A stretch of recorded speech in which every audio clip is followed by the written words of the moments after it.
নমস্কার বন্ধুরা, কেমন আছেন?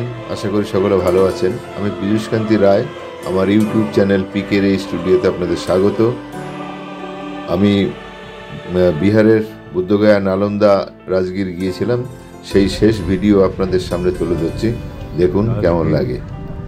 ওয়াইল্ড সাফারি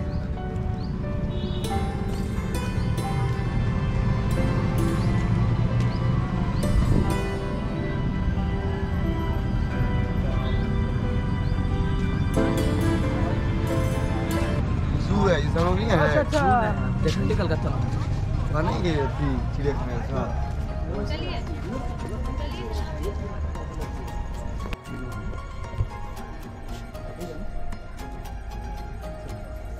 ग्लास ब्रिज का टिकट नहीं मिला, इसलिए हम रिटर्न जा रहा है। वो वाइल्ड लाइफ देखने का कोई जरूरत नहीं है, तो कलकत्ता में चिड़ियाखाना है। হ্যাঁ, এই যে এইসব জন্তু যখন আর আছে ভেতরে,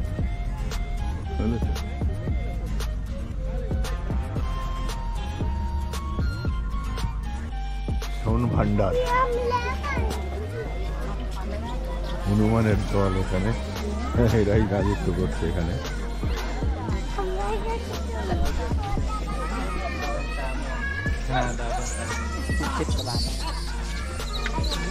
ওই দেখো कितना बंदर आ गया।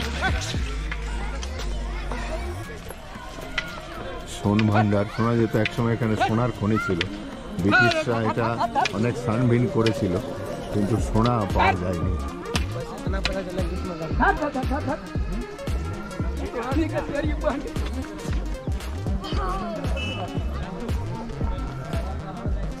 পাথরগুলো সোনার মতো, তো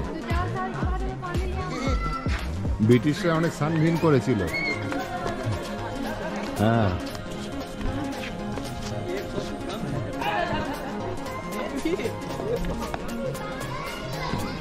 এসো আমার সঙ্গে সঙ্গে আসো, ধরবে।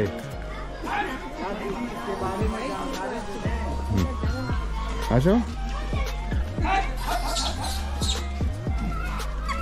পাথরের রং সোনার মতো।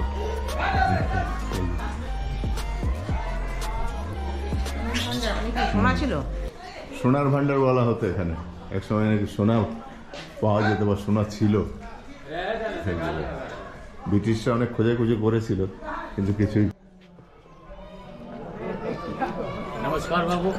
नमस्कार। क्या बाबू कुछ बताऊं इसके बारे में? हम जानता है भाई हिस्ट्री। हिंदी अभी भी चल रहा तो आदमी बहुत इम्पोर्टेंट कहानी है, सारा सब कुछ।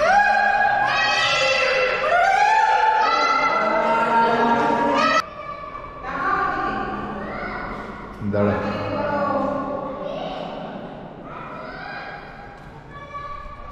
সোন ভান্ডার বা স্বর্ণ ভান্ডার তৃতীয় ও চতুর্থ খ্রিস্টপূর্বাব্দ শতাব্দীতে এটা সম্ভবত তৈরি হয়েছিল। অনেকে বলেন মৌর্য সাম্রাজ্যের সময়কালেরও হতে পারে। সম্ভবত 319 খ্রিস্টপূর্বাব্দের প্রথম দিকে এই গুহাটি তৈরি হয়েছিল। আমরা এখন বীরায়তন মিউজিয়ামে প্রবেশ করছি। রাজগীরের এই জায়গাটি মহাবীরের উপদেশ ভূমি। এটি বিভারগিরি পঞ্চ পাহাড়ের পাদদেশে অবস্থিত। মহাবীরের এখানে মহাবীর 14 বার চতুর্মাস করেছিলেন। এই জন্যে এখানে যে আচার্য চন্দ্রা শ্রীজি, উনি এখানে এসে এই প্রতিষ্ঠানটি তৈরি করেছিলেন। এই প্রতিষ্ঠানটি এখানে মহাবীরের জন্মবৃত্তান্ত পুতুলের সাহায্যে বিভিন্ন মানে ছোট ছোট মূর্তির সাহায্যে বর্ণনা করেছেন। এখানে খুবই সুন্দর। উনি 2022 সালে পদ্মশ্রী পেয়েছেন। এই ভেতরে যে ইয়েটা দেখবেন, ভেতরে যে মিউজিয়ামগুলো দেখবেন, ইনি নিজের হাতে সমস্ত স্ট্যাচুগুলো, ছোট ছোট স্ট্যাচুগুলো, যে দৃশ্যগুলো বানিয়েছেন উনি নিজেই করেছেন। চলুন যাওয়া যাক, ভিতরে দেখা যাক। এবং ওনার এখানে আই হসপিটাল আছে একটা বড়, খুব সুন্দর। ওনার যা জীবনী থেকে জানতে পারলাম। এই যে দেখুন মিউজিয়ামের ভেতরে সমস্ত কাজগুলি উনি নিজের হাতে করা। সত্যি সেই মহিলাকে ধন্যবাদ, যিনি এত কষ্ট করে এইভাবে সুন্দর সাজিয়েছে। এখানে মহাবীরের জন্ম বৃত্তান্ত পুতুল আকারে মানে বৃত্তান্ত করা হয়েছে। মহাবীর আজ থেকে 2500 বছর আগে জন্মগ্রহণ করেছিলেন। তারই যে বিভিন্ন ক্রিয়াকলাপ এর মধ্যে পুতুলের মধ্যে দিয়ে প্রকাশ করা হচ্ছে। মহাবীর ওই পাওয়াপুরীতে ইয়ে করেছিলেন, মানে দেহত্যাগ করেছিলেন, সেই জন্য পাওয়াপুরীটাও বিখ্যাত। যাই হোক, দেখুন খুব সুন্দর বানিয়েছে, আমার তো খুবই ভালো লাগলো। এই জন্যে এটাকে পুরোটাই আমি ভিডিও করেছি আপনাদের দেখানোর জন্যে। আপনারা দেখুন, এই জায়গাটি রাজগিরে আসলে, অনেকে জানে না, এই জায়গাটি রাজগিরে আসলে অবশ্যই দেখবেন, খুবই সুন্দর।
স্ট্যালাকটাইট, স্ট্যালাকমাইট যে গুহাগুলো, সেইগুলো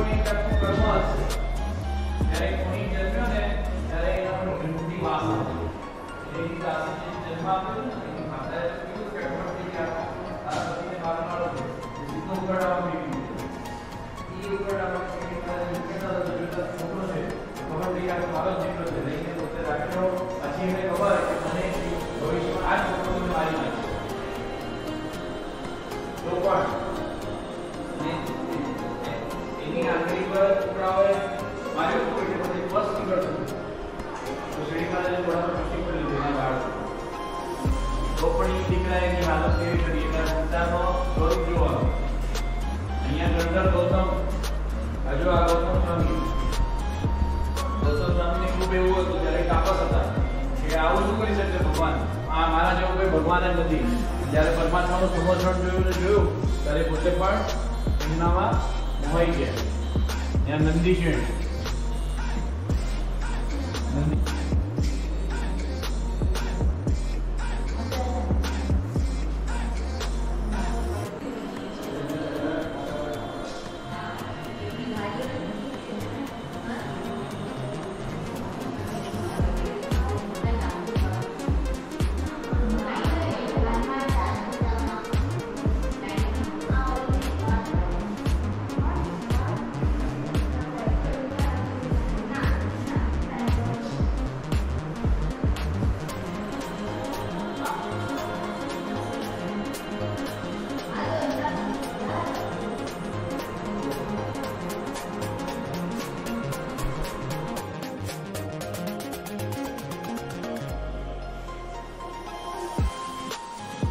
এখানে এই যে স্মারকগুলো রাখা আছে এগুলো শ্রীমতী চন্দনা আচার্যজি ইনি পেয়েছেন।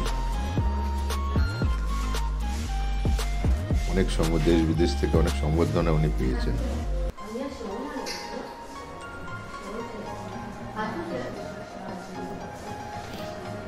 খুবই সুন্দর, খুবই ভালো লাগলো এই জায়গাটা। আপনারা আসলে অবশ্যই এই জায়গাটা দেখবেন।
এর পাশেই আরেকটা মন্দির আছে, সেই মন্দিরে আমরা যাচ্ছি।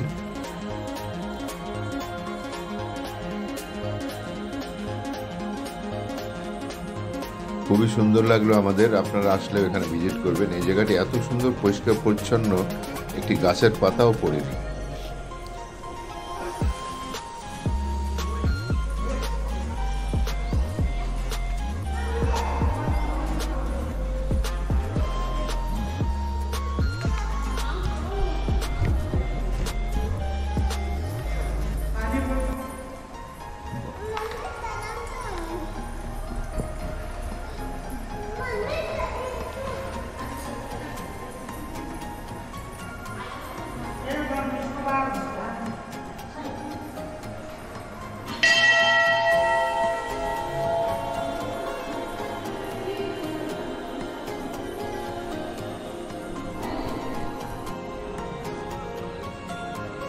এই মিউজিয়ামের পাশ দিয়ে পাহাড় দিয়ে সুন্দর ঘোরা।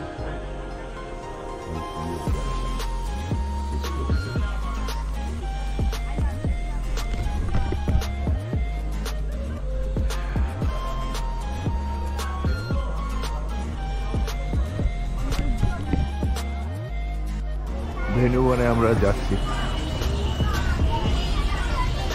টিকিট কাটতে হবে ওটা।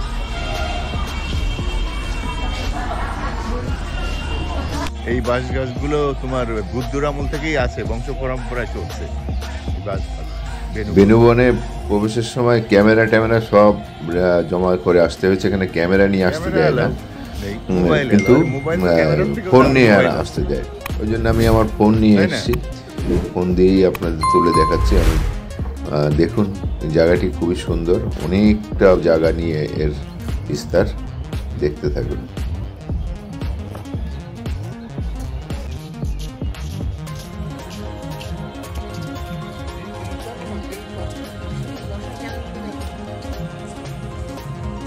আর্টিফিশিয়াল বাস দিয়ে বসার জায়গা বানিয়েছে, খুবই সুন্দর।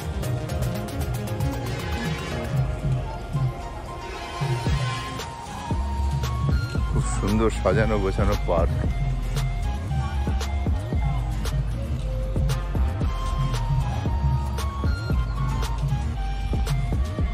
কোথা থেকে যাবো সেটাই তো বুঝতে পারছি না।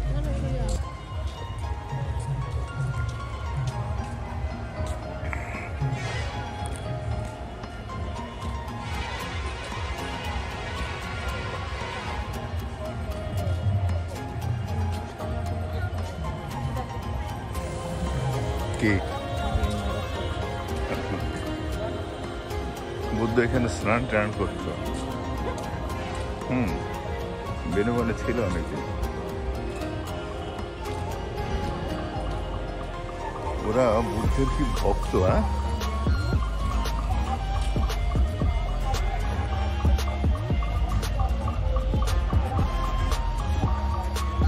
বুদ্ধ এই পুষ্করিণীতে স্নান টান করতো, ওই জন্য বুদ্ধিস্টরা বাইরে ভেনু থেকে এসছে, তারা ভেনু ভনা প্রার্থনা করে। আত্মরিক অর্থে বাঁশের বন। বুদ্ধের সাথে সম্পর্কিত এটি কাটিং করে ছোট ঐতিহাসিক একজনের উদ্যান। বাঁশ গাছ দেখো, মগধ রাজা বাঁশ জাতীয় বিম্বিসার ঝাড়, এই পার্কটি কি সুন্দর করে 2500 কেটে রেখেছে।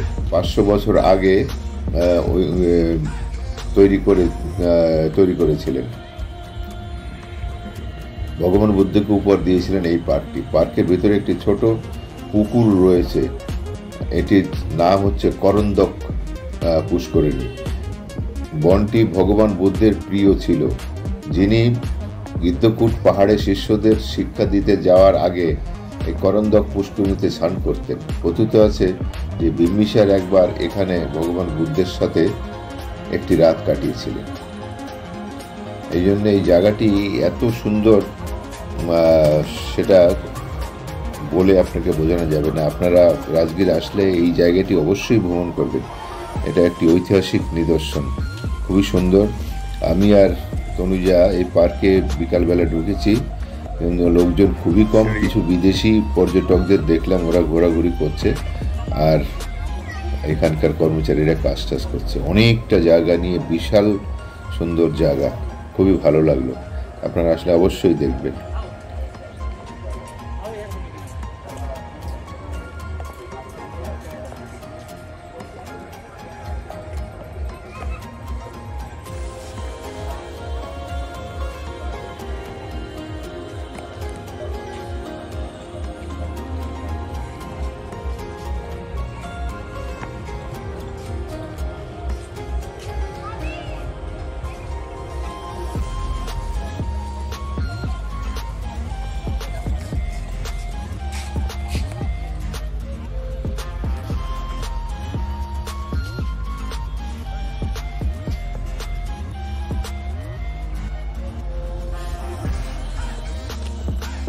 এই বাঁশ গাছগুলি সেই বুদ্ধর আমল থেকে 2500 বছর থেকে বংশ পরম্পরায় রয়ে গেছে। এইসব বাঁশ গাছগুলো বুদ্ধর আমল থেকেই আছে।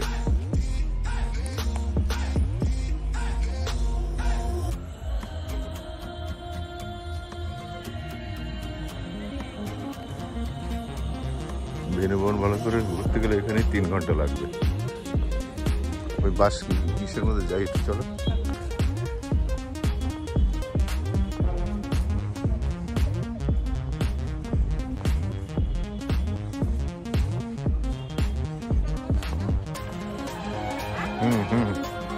হ্যাঁ,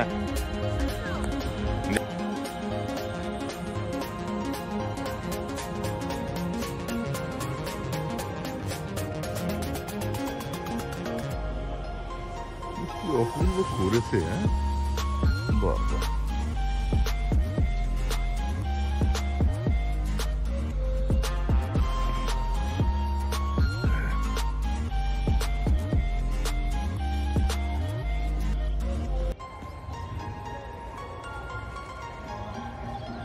এই যে জুডোর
এখানে খনন কার্যের ফলে কিছু মূর্তি, কিছু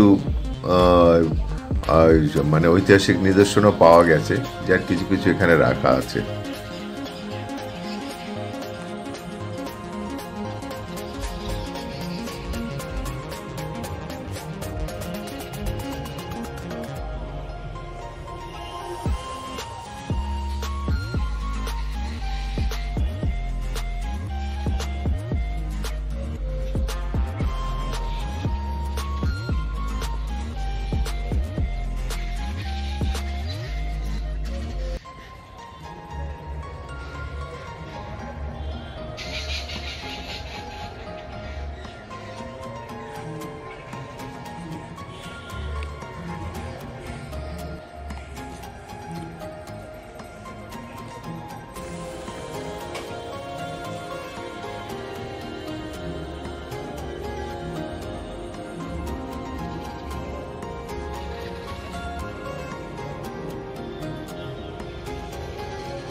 এখানকার প্রবেশ মূল্য 5 টাকা ভারতীয়দের জন্য, বাইরের দেশের হলে 70 টাকা।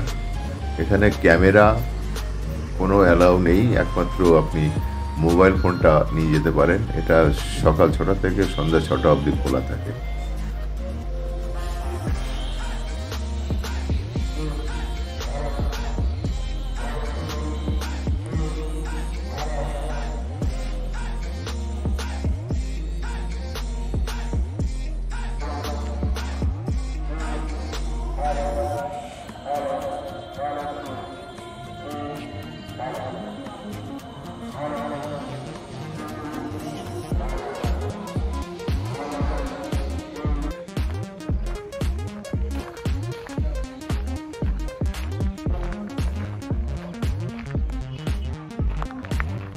ব্যাঙের ছাতা,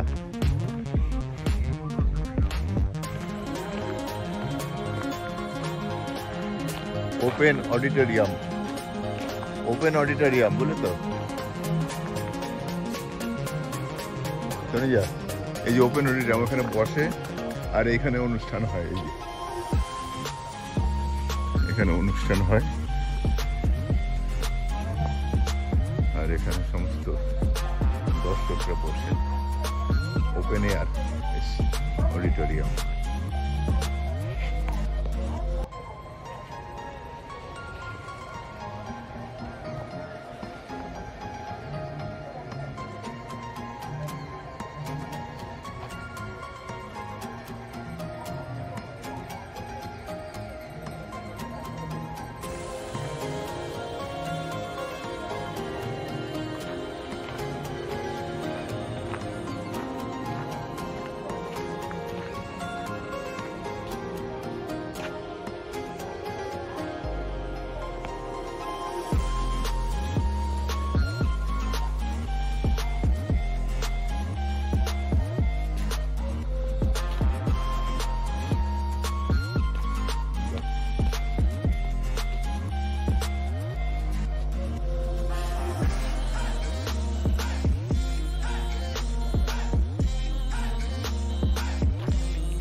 গয়া, বুদ্ধগয়া, নালন্দার ভ্রমণ শেষ হয়ে গেল। আজই কয়েকটা জায়গার আজকে বাকি ছিল, সেটাই দেখতে বেরিয়েছিলাম আমি আর তনুজা। সেইগুলো দেখে এই বেনুবনটাই আমাদের শেষ।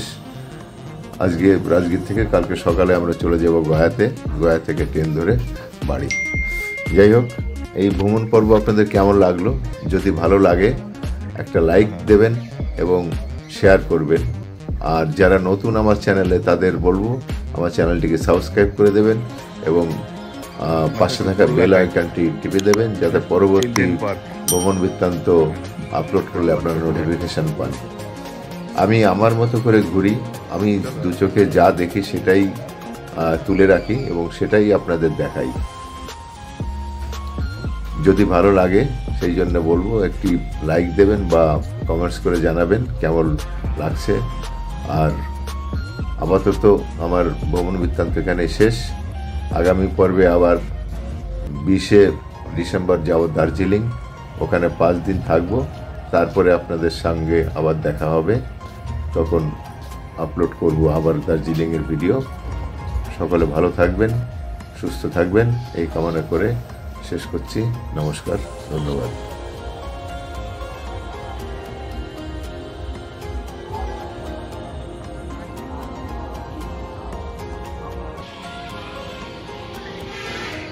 আমাদের বেণুবধ দর্শন হয়ে গেল, এখন আমরা বাইরে বের হচ্ছি।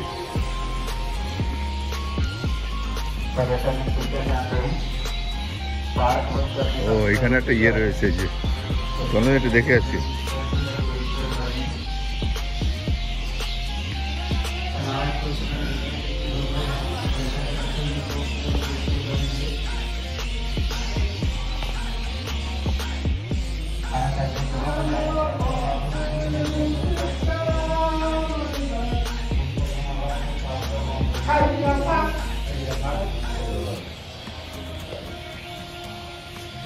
Dan, tang deh mama tang.